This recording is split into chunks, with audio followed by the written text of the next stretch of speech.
Hello there, boxing fans. Saturday night on the Zone at the Sheffield Arena in Sheffield in the UK. We are in for what I think is going to be a good old-fashioned all-British barn burner when Leigh defends his WBA World Featherweight Champion against a two-time former IBF champion, Josh Warrington.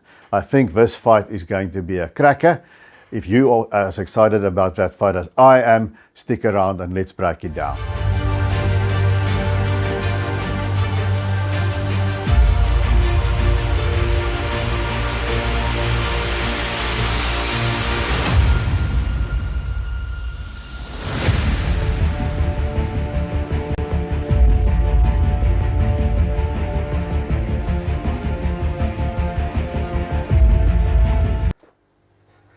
Fights between British stars almost always delivers. And I think the fight that we have Saturday on the Zone in Sheffield has got that sort of blend of styles that's going to deliver. And that's of course Leigh and Josh Warrington. Both guys have strong fan bases, if I judge the sound in the arena there, especially Warrington. And I think it's going to be a fight that's going to deliver the action. Guys, if you like the content, please remember to share in your boxing networks. We need all the help we can get. Boxing is a niche interest these days. But if we look at Leigh, he's got a record of 27-3 and 16 knockouts. He sort of came into the world scene kind of through the back door. He upset Zhu Khan, the Chinese fighter for the WBA regular belt. He was upgraded to full status when I think it was Leo Santa Cruz vacated or was inactive. And then he had a very good victory in a Fight of the Year candidate against Michael Condon, the Irish Olympian, where he got over canvas to knock Condon clean out of the ring. And then he got upset, or a mild upset maybe, by Maurizio Lara. He was boxing quite well against Lara, and then he got nailed by a huge punch that dropped him. He made it to his feet, but he was all groggy in his corner, threw in the towel. But in the rematch, he completely outboxed Lara. He fought not like an exciting fight maybe, but a very, very disciplined fight behind his jab, and he just banked the rounds and he regained his title. Now Josh Warrington, he's been around the top for longer. He's got a record of 31 wins, 2 losses, one draw. And Warrington also became one of those guys that quietly built up and then became a bit of a star. And he won the IBF title from the Welsh wizard, Leigh Shelby. So he won that title. He made 3 successful defenses of it. Among them was a very good victory over Carl Frampton, who we know was a big thing in the UK at one stage and internationally. And after beating Frampton, sort of COVID struck, boxing politics struck. He lost his IBF title, I think, through inactivity, not being able to do mandatory fulfillments, or he was negotiating to fight Santa Cruz in a fight that fell through. The details are now vague in my mind. And then he took on in a non-title fight during this no crowd COVID era, the very same Maurizio Lara. And it took an absolute systematic beating there, and he was stopped by Maurizio Lara. Maurizio Lara, you know, he's got a tendency to upset British fighters, it seems. And that was a punishing kind of defeat. They had a rematch, clash of heads, ended in a technical draw, unsatisfactory.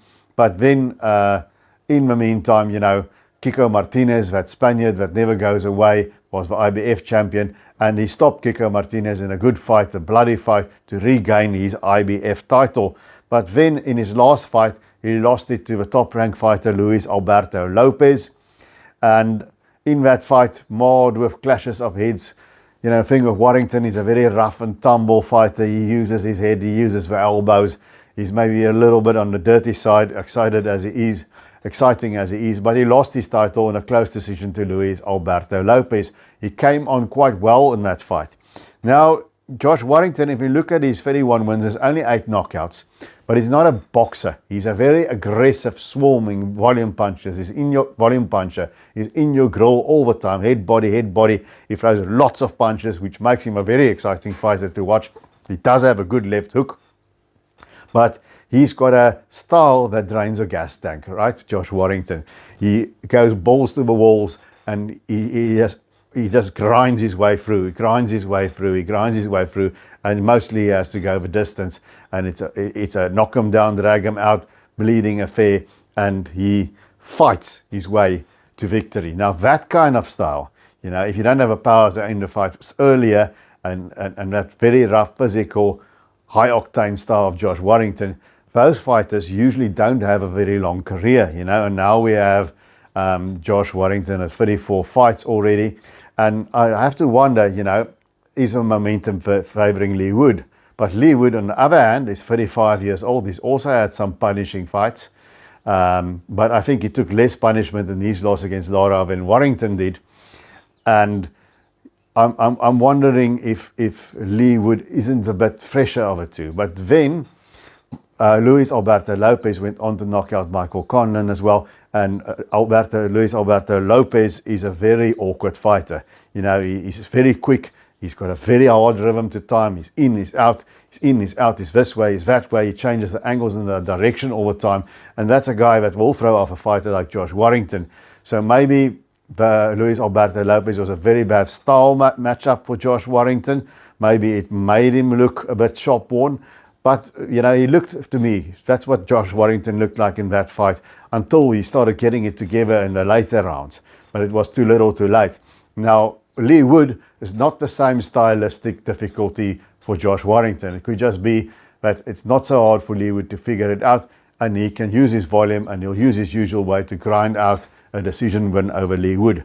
And I can't see a knockout in this fight, but I think it's going to be a very, very exciting fight. If it's a knockout, I think it'll come on the side of Leigh Wood if Warrington's face busts up. Now, there is a possibility with the way Warrington fights as well, that will be a clash of heads, and let's hope it's not a unsatisfactory or controversial ending, and let's hope the cut men have got on their P's and Q's, because they're going to need it in this fight, I think. But, you know, what I like about Leigh Wood, there's some versatility in him. You know, he can fight with the aggressive style, he can fight, and he can also box, and he can stick to a disciplined game plan, he can overcome adversity.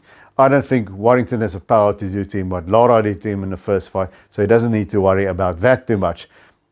But he's got to establish the correct distance. He's got to use his jab a bit more. He's got to box a bit more. If he goes into a complete brawling thing all the time, that might favour Warrington. Warrington is going to outwork him, although Wood also fights at a decent clip. So this is a fight that's got me going this way and that way. Josh Warrington or Leigh Wood. Guys, please tell me in the comment section what your thoughts are. Do you favour Warrington? Do you favour Wood? And please punch that like button. I always greatly appreciate that. So we've got to pick a winner here in the end. And it's just a gut feel. I think Leigh Wood is a little bit fresher even at the age of 35. I think it's his time. He's built up momentum, and he didn't always have an ideal start to his career. You know, losses to the likes of Jazza Dickens and so on. But I just think Leigh Wood is going to be the better ring general. He's going to establish a distance like he did against Lara, although Warrington's not going to be sluggish like the overweight Lara was. And I think Warrington will come on, and Warrington will have his moments in the fight, and I think it's going to be a close fight. But I'm favouring Leigh Wood to just edge this fight in a close decision. So I'm going to go with Leigh Wood here, perhaps a split decision, and I think he will retain his WBA featherweight champion against Josh Warrington. I think Warrington's had his time, and it's still his time. That's what I think. Guys, tell me in the comment section, what do you think? Who do you think wins and why? And please remember to subscribe, and until I see you guys again, remember to keep your hands up.